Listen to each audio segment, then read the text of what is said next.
than 65 million pets in the UK, living in over 13 million households. It's fair to say that us Brits love our pets. From the tiny, cute and fluffy critters to our gentle giants. We like to make sure that our pets are well looked after and living in loving homes. On this episode of Paw Prints, we're going to be visiting some of the people who donate their spare time to helping care for dogs who are looking for new families.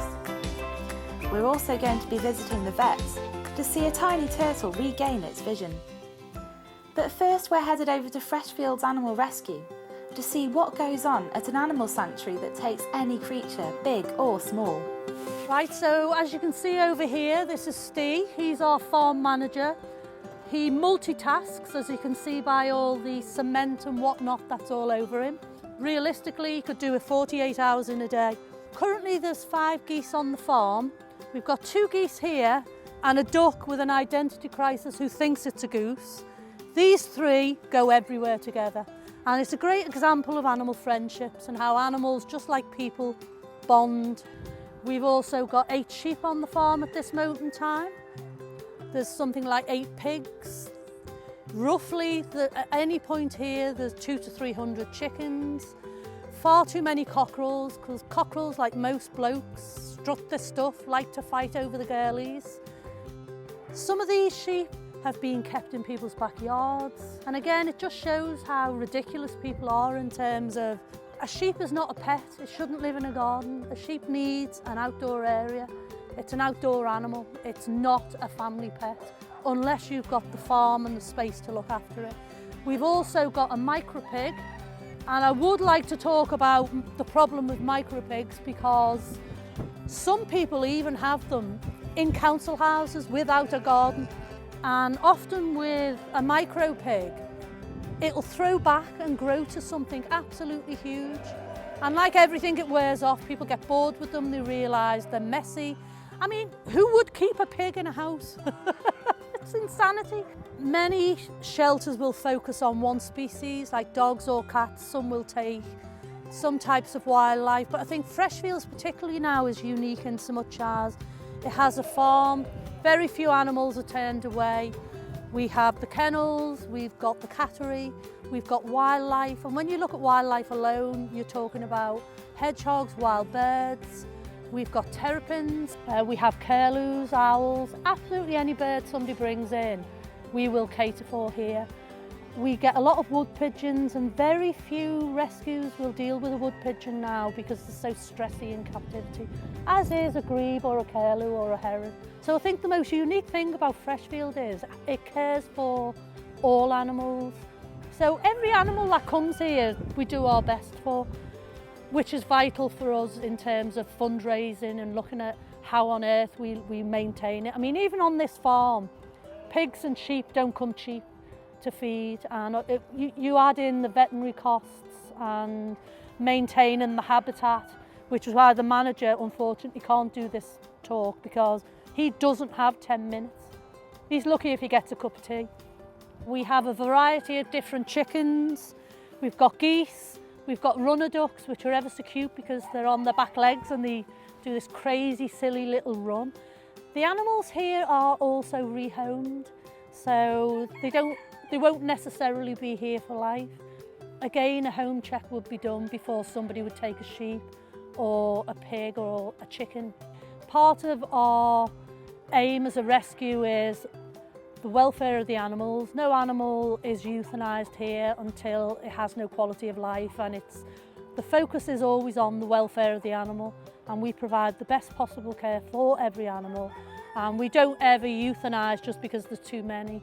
The only time an animal is euthanised here is where it no longer has a quality of life, it's suffering, nothing can be done, and every animal is given the same time and respect.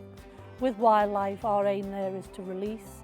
In some situations, we can't release back to the wild, but for instance, with a 3-legged hedgehog, there's no reason on earth why that can't live in a wall garden, and you'll get some lovely soul who'll check it and weigh it now and then and feed it and subsidise it. Freshfield was formed by a lady called Leslie Tarleton. It was a one-woman operation, and basically she rescued dogs and cats in her own home and she had so many of them. People helped her raising money, even by baking cakes or whatever they could do.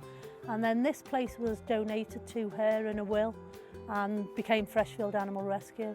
And we've got a sister charity in Wales now, which mainly looks after horses. They do kennel dogs, they've got a cattery, but the focus there is on the horses and the ponies, which is a huge drain as well.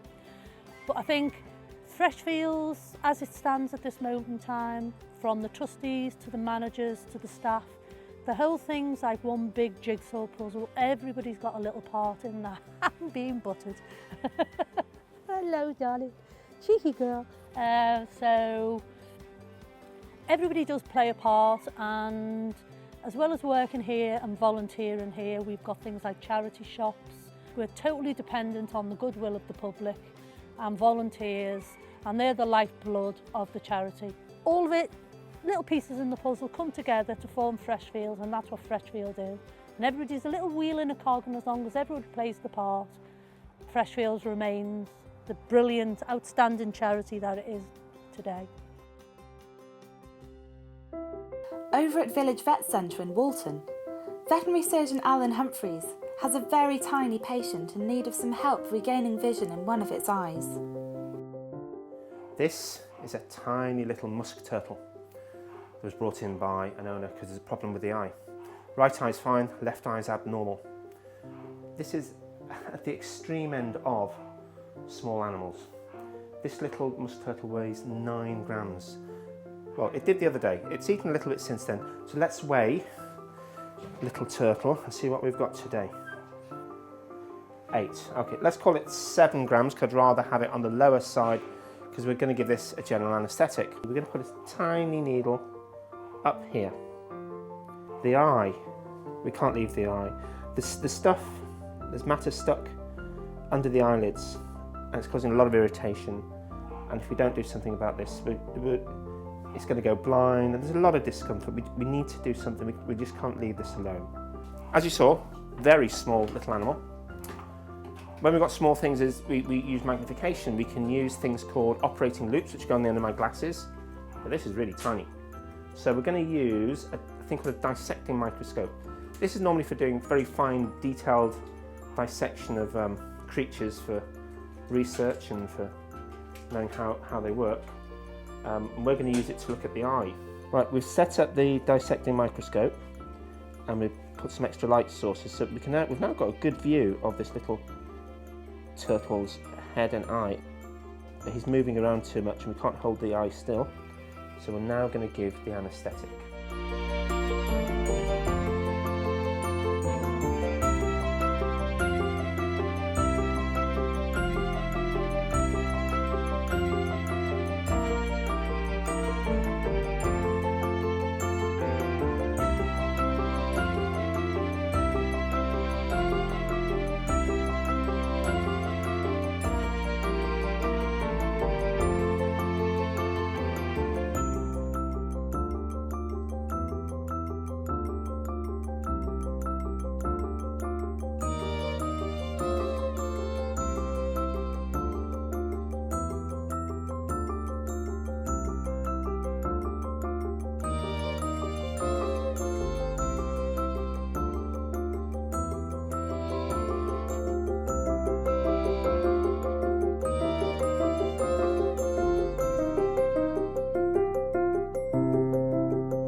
With these little animals, it's difficult to know, is it still alive? Because particularly with terrapins and tortoises, they don't do a lot, particularly under anaesthetics. So what we've used here is called a fetal pencil Doppler ultrasound.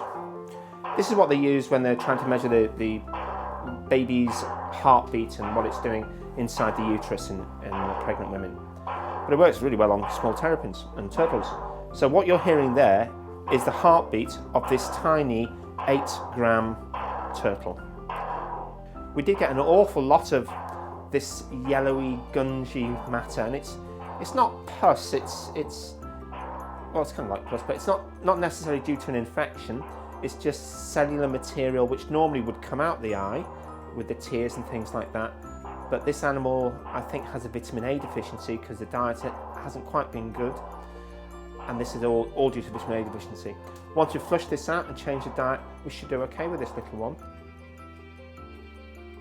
As you can see, little musk turtle is already coming around from the anaesthetic, and he's moving ever so slowly, but he's moving his legs and his neck, and he's now moved a couple of inches from when we finished.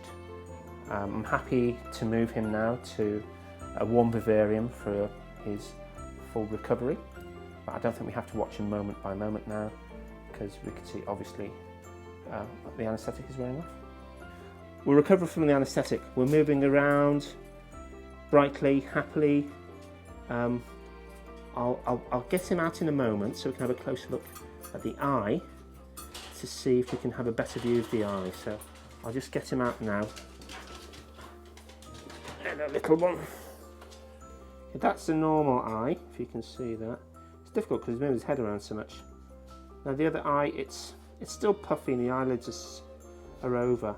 I think we need this to leave it a couple of days to really settle down. But no ill effects from the anaesthetic. I'm just going to pop him back.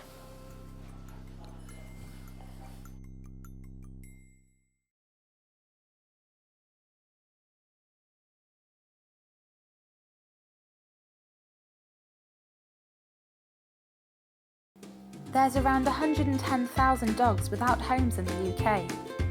And most of these live at places like Dogs Trust, where they are cared for until they can find a new home. However, rehoming centres need lots of help and many hands to make sure that each and every dog in their care is loved and looked after. Volunteers who donate their spare time are an important part of life at centres such as Dogs Trust.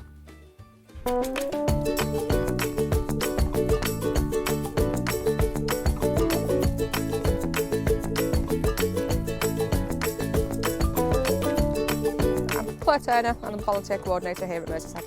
Basically, my job is a canine carer with the extra responsibility of looking after the volunteers. So I take them in, I induct them, train them, look after them while they're here, put training opportunities on, answer any questions, any inquiries, generally act like a sounding board, anything they need me to do. I'm the first protocol for volunteers. Without volunteers, our job would be almost impossible. We've got anything from 75 dogs upwards here at the centre at any one time, and limited staff. We are a charity, so we can't afford to have millions of staff around. Volunteers come in and help us just get on with our daily routine, give the dogs longer walks, give the dogs more attention, which means everybody gets a better day. First off, come and have a look around at the centre. You need to know where we are, can you get here?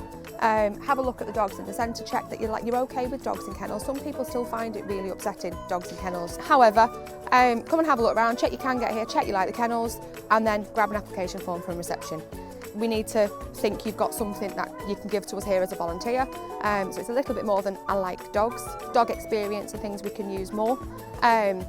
Once I've got your application form, get you up for an informal chat and an interview, and then we can get you inducted, get you started in kennels.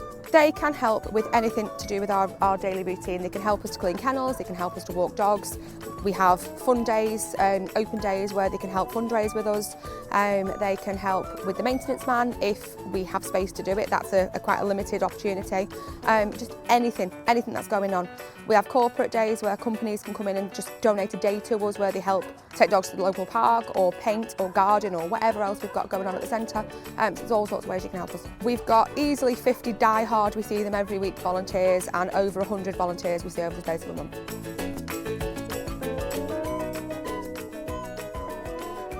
It's very rewarding. You get to spend a lot of hands-on time with the dogs. You get to learn a lot from people who know what they're talking about and a lot of experience. You get a lot of nice people. You get to help the public make decisions with the dogs they want.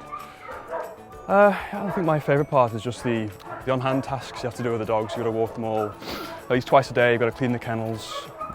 Any training aspects, got to hang out with them in the compounds, things like that. Right, well I've just put the Trigen in there, giving it a scrub around, make sure it's all clean. And I'm about to hose it all out.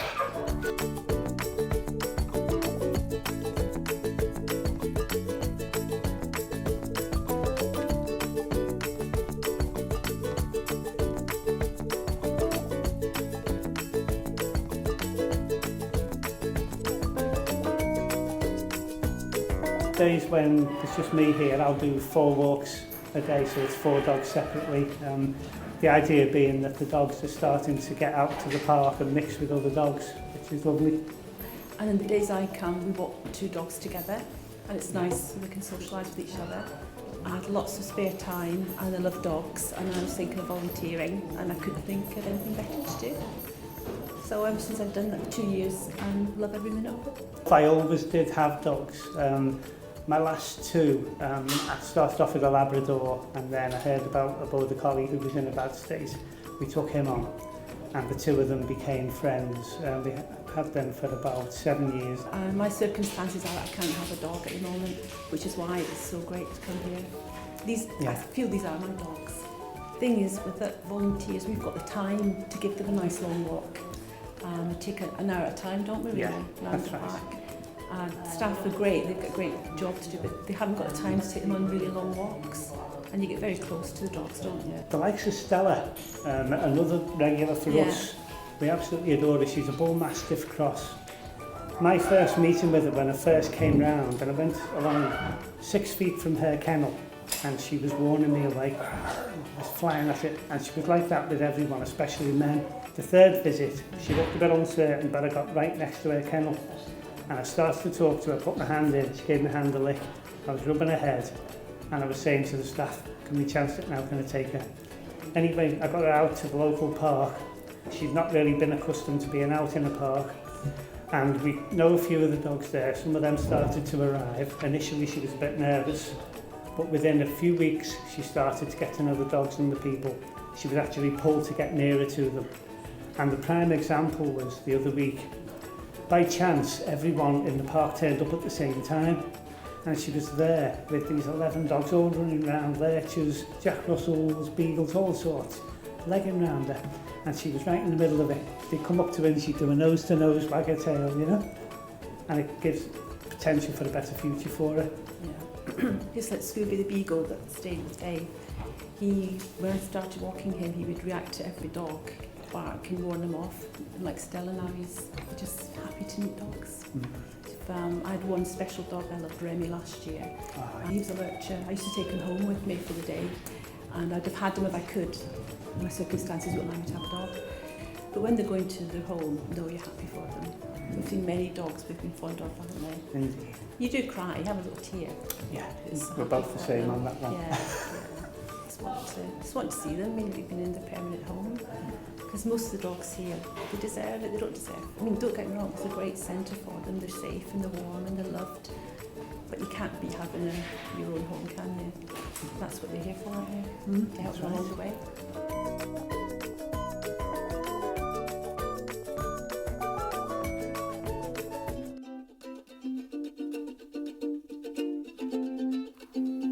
There's millions of pets across the country that for one reason or another do not have permanent homes, and so are living at rescues such as Dogs Trust and Freshfields until they can find a new family. One of these dogs is 10-month-old Pippin, who is looking for his new home.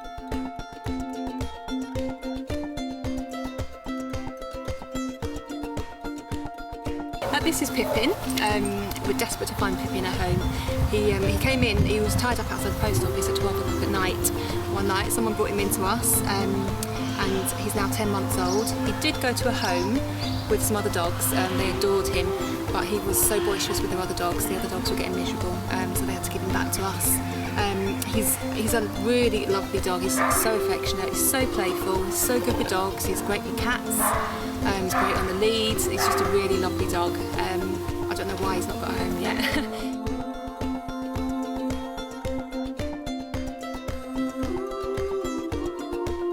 Because he's so young, we do need someone that's at home a lot of the day, because he's only 10 months old. But he's great with children, great with dogs. There's hardly any issues with him at all. He just can't live with another dog, that's his only problem.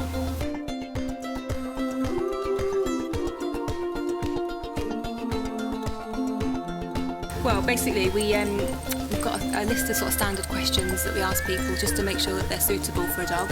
We need to find out how long they work for in the day, what sort of property they live in, if they've got a secure garden. We don't rehome where there's children under 5 years old, just because through experience, we've just learnt that there's too many things that can go wrong. Children under 5 and dogs, they just don't mix like that because neither one of them know how to act around each other. If anyone was interested, they just need to give us a ring. We can ask them those questions, and we'd ask them to come in, the entire family, so they can meet Pippin, spend a little bit of time with him, walk him maybe. If everything was okay, we'd go ahead and do a home check, and then maybe ask them to walk him one more time, so they're absolutely sure that he's the right dog for them, and we're sure that they're the right people for him. And then we would do an adoption. So yeah.